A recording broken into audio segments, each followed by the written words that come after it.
এ হচ্ছে সুমন আর এ হচ্ছে সুমনের বোন সুমনা। তারা দুজনেই কুসুমপুর নামে একটি গ্রামে বসবাস করত। একদিন সুমনা তার ভাই সুমনকে বলল, এ ভাই, চল এবার গ্রীষ্মের ছুটিতে সবাই মিলে মামা বাড়িতে বেড়াতে যাই। বুদ্ধিটা তো ভালো, কিন্তু মা বাবা রাজি হবে তো? চল তাদেরকে গিয়ে বলে দেখি তারা কি বলে। এরপর সুমন আর সুমনা দুজনে মিলে তার মা বাবার কাছে গেল।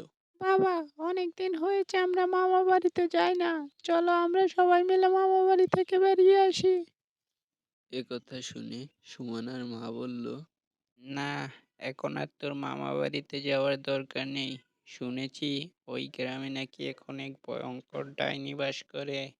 না মা, আমরা এবার যাবই। অনেক দিন হয়েছে মামা বাড়িতে যাই না।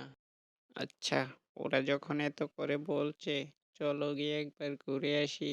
একথা শুনেই সুমন আর সুমনা খুশিতে নাচতে শুরু করে, কিন্তু তারা জানতো না তাদের সামনে রয়েছে অনেক ভয়ঙ্কর বিপদ।